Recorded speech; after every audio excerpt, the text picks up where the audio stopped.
Good morning, everybody. Mark Finan here in the home weather office on this Tuesday morning. It's now the 4th day of February 2025, and this is the morning briefing. And as I look out the window of the home weather office this morning, it's raining. Yeah, nice rainy morning, a nice steady rain. It's been some pretty good rain in many areas during the last 12 hours or so.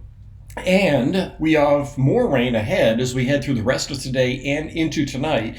And so there are going to be some issues with that rain. Some of the areas, streams and creeks coming up a little bit, but most areas are going to be okay.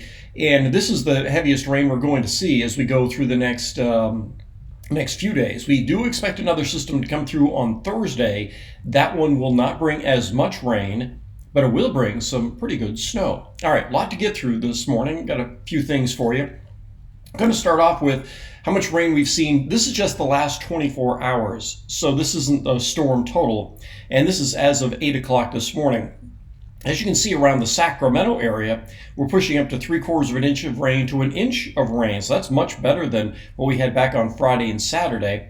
If you head off to the suburbs to the north and east, areas like Rockland and toward Loomis, Newcastle, out here we've had about an inch to an inch and a quarter.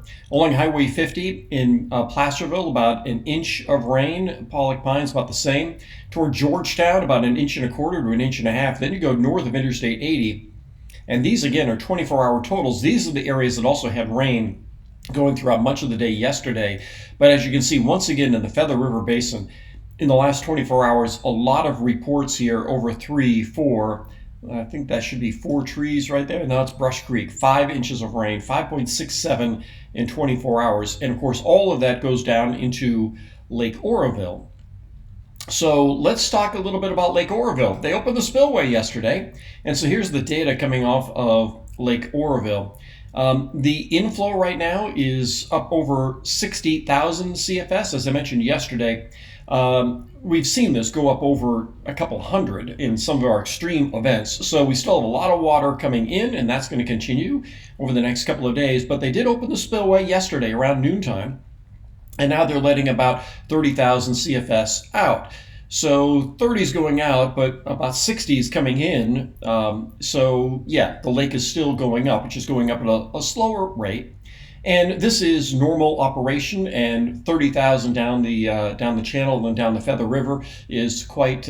It's very easy for that channel to handle. They from time to time have put up over 50 and even as much as 100 down the spillway, but right now they're just managing it, and the great inflows are going to continue for about the next 48 hours or so as we get all the runoff from that. Now, also farther downstream with some of the water we are getting, we're going to be watching areas like the Cosumnes River, and the forecast is actually a little bit lower than it was earlier. It's now going up just over monitor stage, and that's as of 7 o'clock tomorrow morning. No real big concern here along the Cosumnes. It's just going to go up. And we'll see if they update this forecast, but they've been pretty consistent with that. And then as you can see with the rain on Thursday, they're not expecting as much of a peak here. That would be by early Friday morning. So we'll see how the Cosumnes does. But there is one area that is, however, flooding. And that is our good old friend, Deer Creek. Yeah, so this is, I shot this last, let me see if I can scoot this down a little bit. I shot this last Friday before the rain came in. Now, we'll probably hear about this during the course of the day today. And if I know my friends over at the news department, they'll probably go out and shoot this today. Because it doesn't look like this today. This is Deer Creek. This is in eastern Sacramento County. And this is a problem child. It floods every year. So this is one perspective. Here's where the channel is right here. You can see where these pipes are here. Well, that's where it goes under the road. Well, at least it's supposed to go under the road. I shot it this way so you could see. And this is a road that goes from Folsom, and this is looking south. It goes out toward Rancho Murrieta. And here's where the creek comes in, and it goes under those pipes that were right there. And I can tell you this morning, I looked at the gauge, and it's up over the road. So there's where the creek is supposed to go. But this morning, it is going over the road, or it's just about to be going over the road, and it will be going over the road.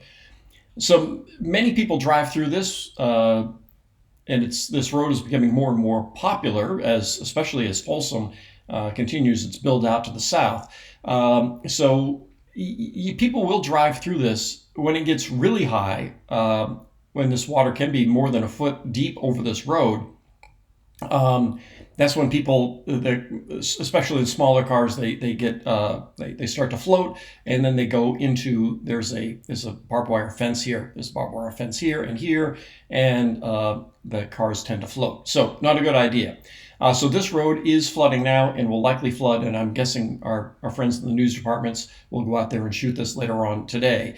Now this floods every year. I've seen big time drought years when we get one good rain and this floods. So it's one of those things that sometime, because this area, while it's beautiful and it's there isn't a lot of population out here, one of these days that'll change, and they're going to have to change this road. They're going to have to put a bridge in here.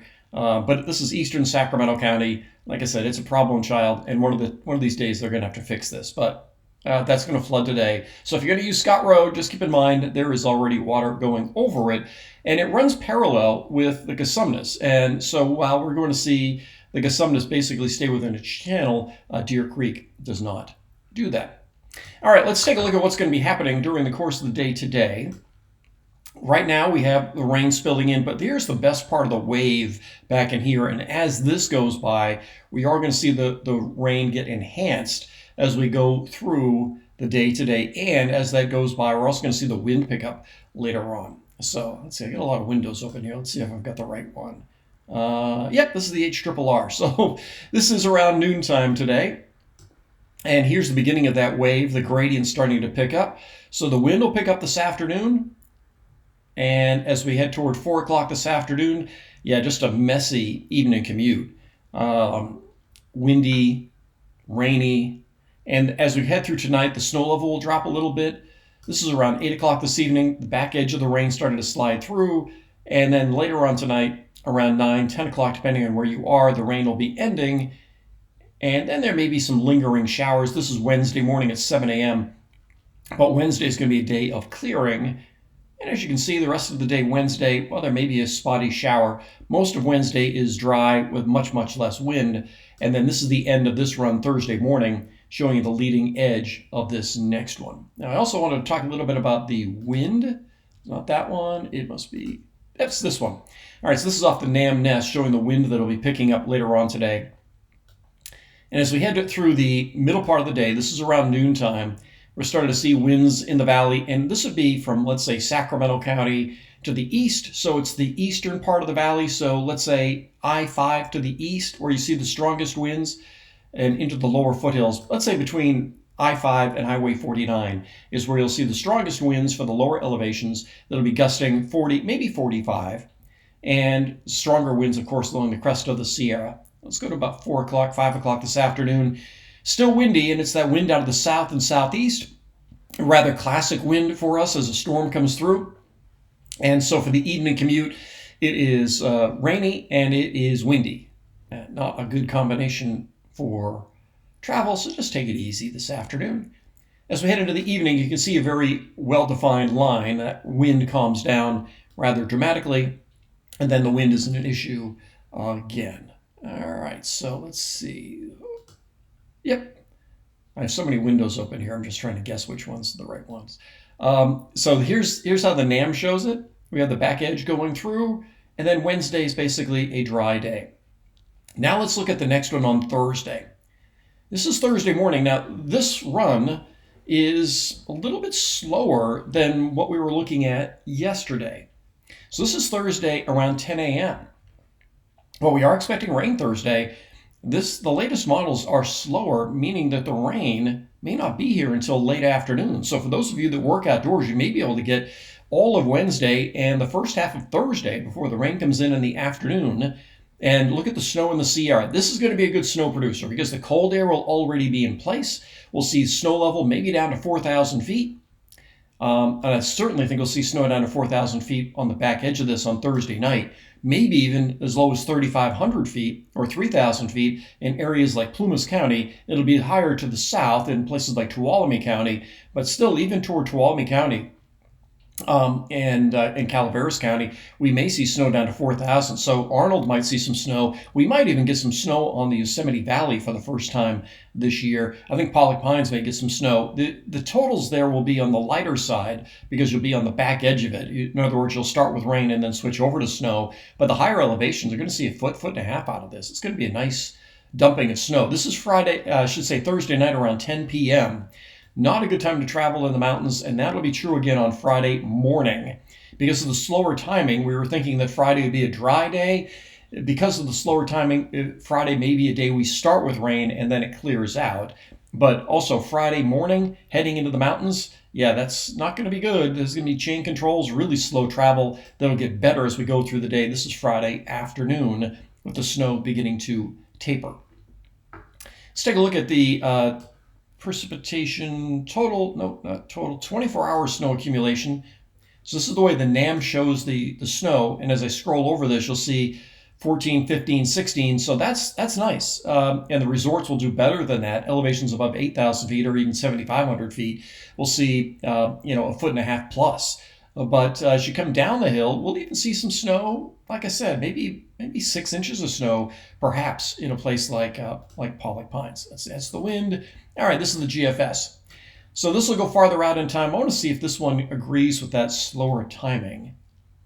So there's the clearing on Wednesday. Yep, this one is also, it's a little bit faster than the NAM. So we'll have to see about the timing of the rain on Thursday. So that's a model difference right now. Let me show you again. So this is 1 p.m. on Thursday. And let's see, go back to the NAM. Sorry about this. Again, another example of the fact that I don't edit. I just kind of go. All right. So this is 1 p.m. on the NAM, and this is 1 p.m. on the GFS. As you can see, the GFS shows it's already raining and snowing, whereas the NAM has it just starting to snow and the valley dry. So we'll have to see about that timing over the next for the next run. So again, this is the rain we're expecting Thursday and into Friday morning, and this is Friday at 4 a.m., 7 a.m. This model hangs on to snow in the mountains during much of the day Friday. And the other thing I wanted to point out here is that the models have been in good agreement that it will be dry for the weekend. So if you have something going for Super Bowl Sunday, right now that looks dry, and a sneak peek toward next week also looks dry. So again, keeping an eye out for those of you that work outdoors, we should be seeing dry conditions for next week. So you will be able to get some work in. But obviously today, no work today. And then Thursday, we'll have to see how much of Thursday we may be able to get in.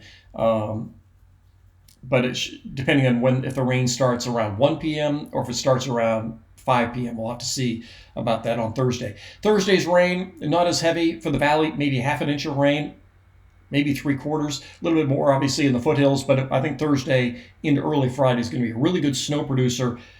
Great. We need snow. The resorts need snow. The weekend will be amazing for skiing.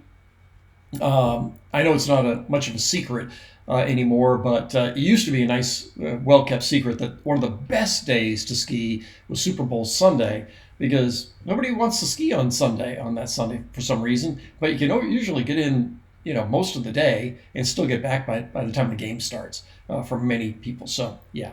Sunday's a great day to ski, and they're going to have amazing snow. So let's see. I think that's everything I've got for you this morning. I think that's enough. If you have any questions or something I haven't addressed today, go ahead and leave me a comment. So that's everything I've got for you this morning. Enjoy this nice rainy day. I'll talk with you later.